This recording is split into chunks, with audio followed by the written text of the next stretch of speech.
another one.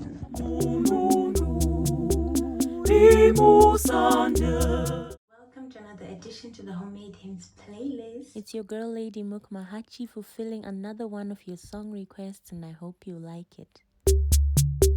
Yesu anginesima unyato na matira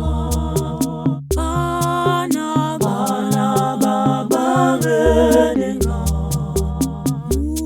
nunu rimusande bana babarenga mununu rimusande bana babarenga mununu rimusande manga muchiri mwana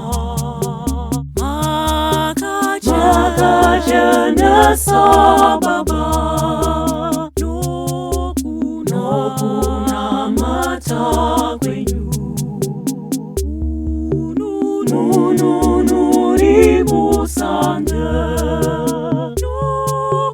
nokuna mata kwenyu mununu rimusande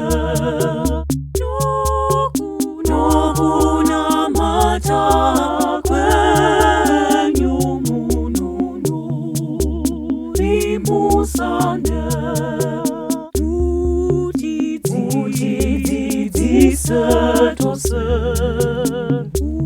una matano moyo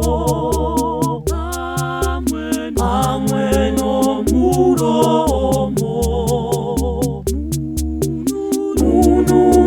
rimusande pamwe no muromo mununu rimusande pamwe no muromo mununu rimusande mutibatsire isu tinatirwe mumoyo titize zvakaipa rimusande titize zvakaipa mununu rimusande titize zvakaipa